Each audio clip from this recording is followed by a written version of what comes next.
Hi, this is Sue Jackson of the Book by Book blog, and I'm here with another Friday Reads. We just returned from our last camping trip of the season, just here in Delaware, but we went down south this time. I mean, Delaware is a very small state. You can travel from the northern part where we are to the far southern part in 2 hours, but that's what we did. Beautiful, beautiful fall colors there. Really incredibly relaxing. This park is special. It's Trap Pond State Park. And it's special because it has the northernmost stand of bald cypress trees in the entire United States. And they're really cool. They're all over in the pond, which is really more of a lake. It's pretty big.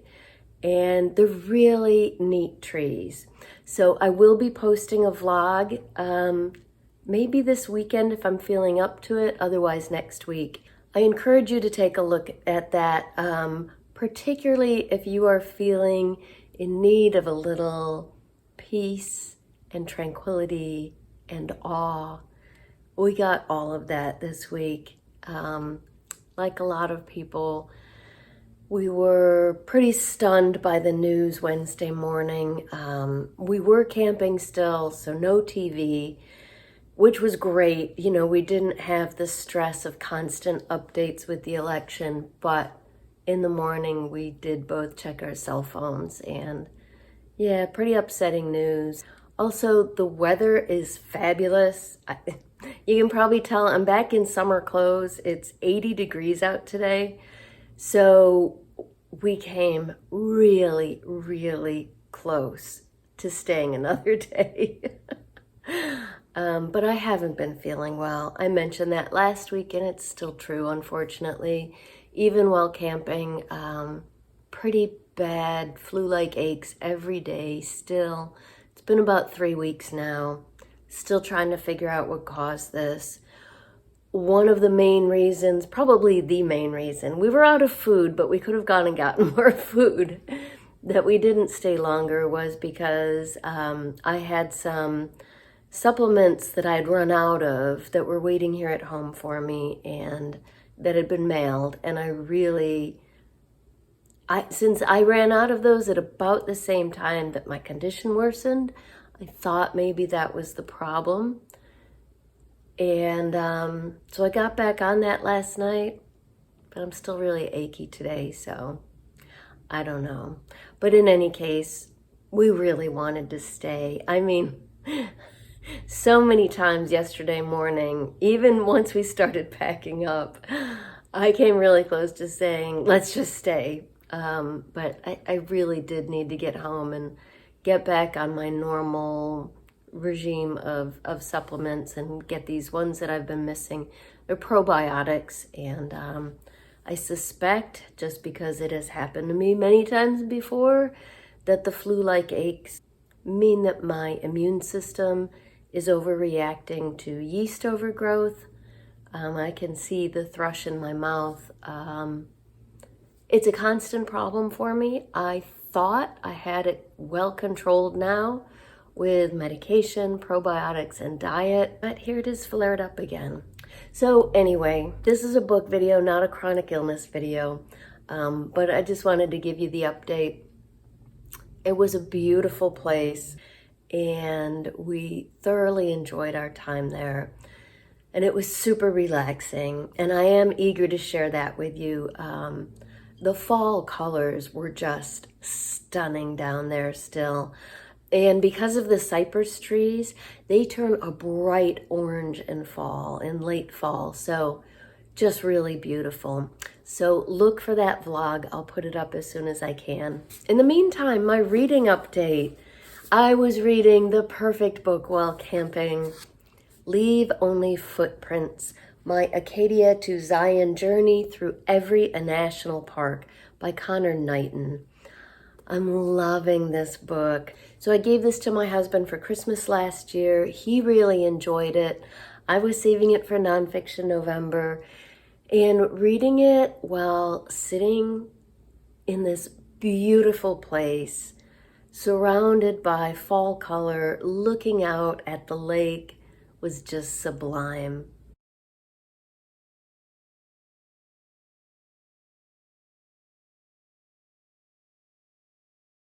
So it is as advertised. It is his journey through every national park. Now, he doesn't go through them alphabetically the way the subtitle indicates, and he doesn't go through them geographically. The book is not really like a travel log or a travel guide. It's a very thoughtful consideration of all of our national parks. What is unique about each one?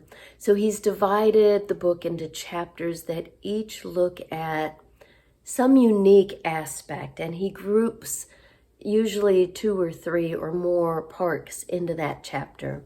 So for instance, he has chapters on water, animals. So some of it is what you'd expect, things about flora and fauna. There's a chapter on trees, but he's also got more esoteric chapters: God, sound, mystery, borders, people. So he's sometimes talking about the unique flora and fauna or the amazing geology of the location.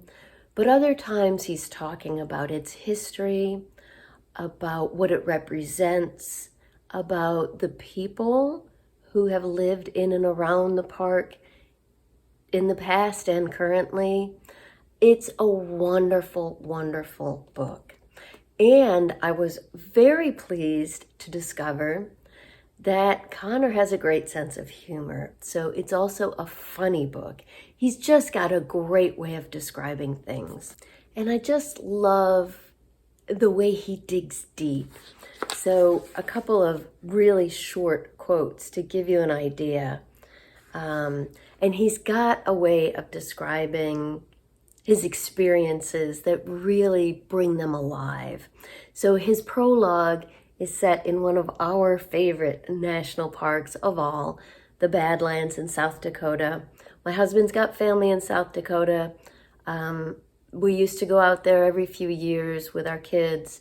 We're overdue for a visit. So we love the Black Hills and the Badlands and have been there many, many times. So he says, so he's just arriving at Badlands National Park and pulling into the first overlook that you come to. When I pull into the Pinnacles overlook at Badlands National Park, I realize I've been had. I've fallen for the greatest trick of the Great Plains, its ability to lull you into thinking you know what might happen next. Absolutely nothing in the miles and miles of grassland I just traversed came close to preparing me for the ragged, sharp buttes that now stretch out in front of me. Nature craftily served up a palate cleanser to make my first taste of this park even more startling. The Badlands is a landscape as vast as the prairie, but much more difficult to process. Each formation demands its own form of attention, dramatically different from whatever bizarrely shaped hill might be sitting right next to it.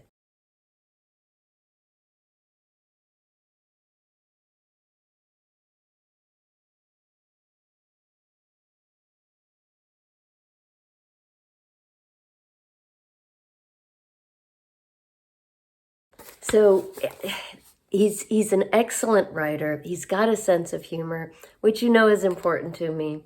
One thing that really struck me, because I read it right before I heard the election results, was his chapter on borders. He visits Big Bend in Texas, which sits right on the Mexican border, and American Samoa.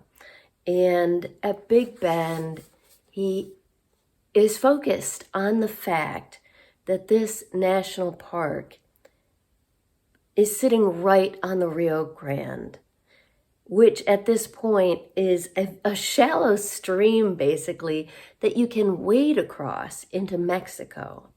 And in fact, that's what people used to do.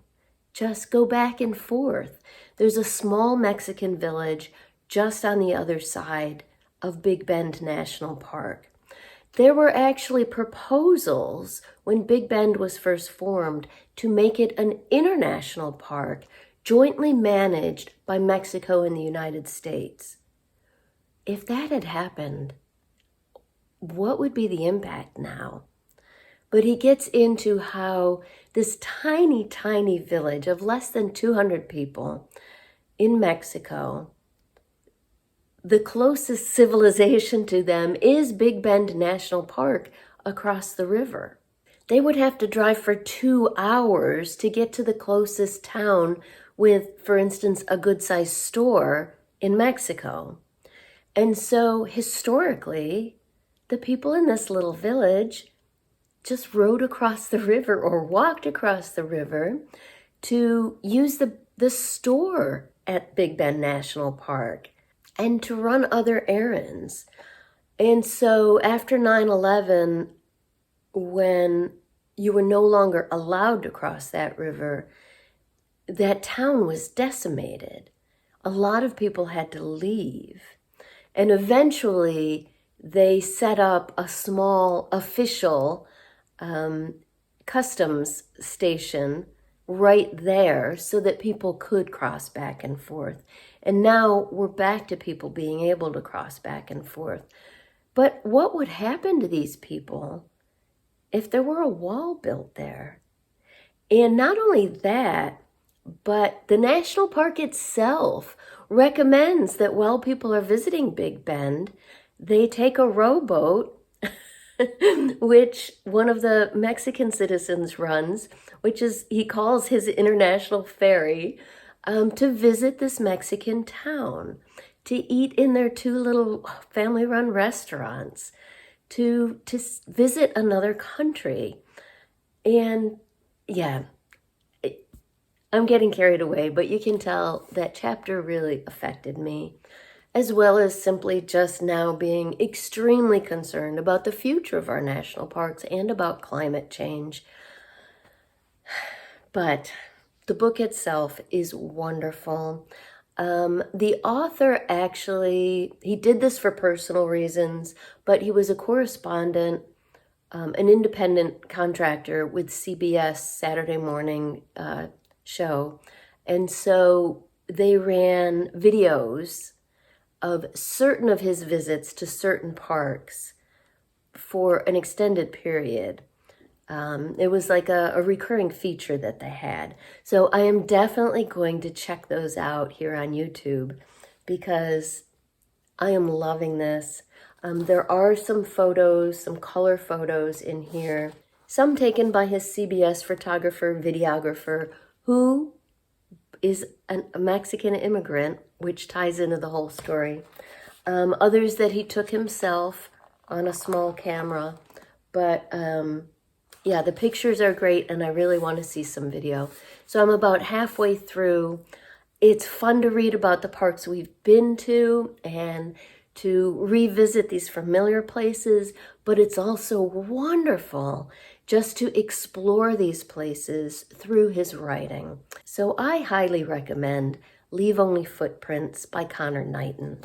I have not yet started my first Nonfiction November audiobook because we were camping. It's kind of rude for me to put my earbuds in and tune my husband out when we're the only ones there. So I'm going to download one today, and there are so many I want to listen to, as I explained in my Nonfiction November video. But the one I think I need to listen to first is Read Dangerously, The Subversive Power of Literature in Troubled Times by Azir Nafisi, who is the author of Reading Lolita in Tehran. The blurb on the back says, she crafts an argument for why, in a genuine democracy, we must engage with the enemy and how literature can be a vehicle for doing so. I think that's going to be the perfect book to read right now, and I'm looking forward to listening to it. I really enjoyed her reading Lolita in Tehran, but I'm looking forward to that. I'm going to start that today. So that's what I'm currently reading for Nonfiction November. Please let me know what you're reading this week in the comments down below.